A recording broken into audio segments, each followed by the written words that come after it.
Selling లో కొత్త వ్యక్తులకి ఇన్విటేషన్ ఇవ్వటం అనేది ఒక ఆర్ట్. ఇది అందరికీ సాధ్యమయ్యేదే, కానీ కొంతమంది దీని గురించి భయపడుతూ ఉంటారు. ఈ రోజు మనం ఈ వీడియోలో డైరెక్ట్ సెల్లింగ్ చేస్తున్నటువంటి ప్రతి డిస్ట్రిబ్యూటర్ కొత్త వాళ్ళని ఎలా అప్రోచ్ అవ్వచ్చు, వాళ్ళని ఏ విధంగా మనం మన బిజినెస్ ప్రెజెంటేషన్ కి తీసుకురావచ్చో ఇలాంటి విషయాలను మనం ఈ వీడియోలో తెలుసుకుందాం. మీరు చెప్పే విధానం మీ మీద వారికి నమ్మకం కలిగించేలా ఉండాలి. ఎప్పుడూ గుర్తించుకోండి, మీరు ఒక గొప్ప అవకాశాన్ని ఇస్తున్నారు, వాళ్ళని అడుక్కోవటం లేదు. కొత్త వ్యక్తులను అప్రోచ్ అవడానికి మీరు కొన్ని ముఖ్యమైనటువంటి పద్ధతుల్ని ఖచ్చితంగా ఉపయోగించాలి. దీంట్లో మొదటిది FORM ఫార్ములా ఉపయోగించాలి. దీన్నే ఫామ్ అంటారు. ఎవరితోనైనా మాట్లాడడం మొదలు పెట్టినప్పుడు నేరుగా బిజినెస్ గురించి చెప్పకండి. మీరు ఖచ్చితంగా ఈ ఫామ్ పద్ధతిని ఉపయోగించండి. ఫామ్ అంటే మొదటిది ఎఫ్ అంటే ఫ్యామిలీ. వారి కుటుంబ క్షేమ సమాచారాలు మొదటగా తెలుసుకొని తర్వాత మాట్లాడడానికి ప్రయత్నం చేయండి. ఆక్యుపేషన్, ఒకవేళ స్టూడెంట్ అయితే వాళ్ళ ఎడ్యుకేషన్ ఎలా ఉందో అడగండి. ఒకవేళ ఎంప్లాయ్ అయితే వాళ్ళ జాబ్ ఎలా నడుస్తుంది, అక్కడ ఎలాంటి పరిస్థితులు ఉన్నాయో అడిగి తెలుసుకోండి. ఒకవేళ వాళ్ళు బిజినెస్ చేస్తా ఉంటే ఆ బిజినెస్ గురించి అడిగి తెలుసుకోండి.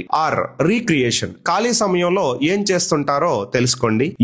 మనీ ఆర్ మెసేజ్, ఇక్కడే మీరు మీ బిజినెస్ పాయింట్ ని తీసుకొని రావాలి. జాబ్ బానే ఉంది, లేదా ఎడ్యుకేషన్ బానే చేస్తా ఉన్నారు, లేదా బిజినెస్ బానే జరుగుతూ ఉంది, మరి ఇంకా ఏదైనా ఎక్స్ట్రా ఇన్కమ్ కోసం ట్రై చేస్తున్నారా, ఇంకేదన్నా అడిషనల్ గా ఇన్కమ్ సంపాదించాలని ప్లాన్ చేస్తున్నారా, ఇలాంటి మాటలను అక్కడ మెన్షన్ చేసి తన బిజినెస్ ని చెప్పడానికి ప్రయత్నం చేయాలి. అంటే ఫ్యామిలీ గురించి అడగాలి, తర్వాత ఆక్యుపేషన్ అడగాలి, తర్వాత రీక్రియేషన్ గురించి మాట్లాడాలి, మీన్స్ ఖాళీ సమయాల్లో ఏం చేస్తుంటారు అడగాలి. చివరిలో తన బిజినెస్ చేస్తూ లేదా చదువుకుంటూ జాబ్ చేసుకుంటూ ఎక్స్ట్రా ఇన్కమ్ ఏదైనా అర్నింగ్ చేయాలనుకుంటున్నారన్న విషయాన్ని అక్కడ మనం తెలుసుకోవాలి. రెండోది అప్రోచ్ అయ్యే విధానాలు. సందర్భాన్ని బట్టి మీరు ఈ 3 రకాల అప్రోచ్లు అవ్వచ్చు. డైరెక్ట్ అప్రోచ్, దగ్గరగా ఉన్నటువంటి మీ స్నేహితులు కావచ్చు లేదా మీ బంధువుల కోసం. నేను ఒక వండర్ఫుల్ బిజినెస్ ప్రాజెక్ట్ స్టార్ట్ చేశాను, అందులో నాతో పాటు కలిసి పనిచేసే 2 నమ్మకమైన వ్యక్తులు కావాలి, నాకు నీ పేరు గుర్తొచ్చింది, ఒకసారి కూర్చొని మాట్లాడుకుందామా అని ఈ విధంగా మీరు అప్రోచింగ్ చేయొచ్చు. ఒపీనియన్ అప్రోచ్, పెద్దవాళ్ళు లేదా మీరు ఎవరినైతే రెస్పెక్ట్ చేస్తారో వాళ్ళని ఈ విధంగా మీరు అప్రోచ్ అవ్వచ్చు.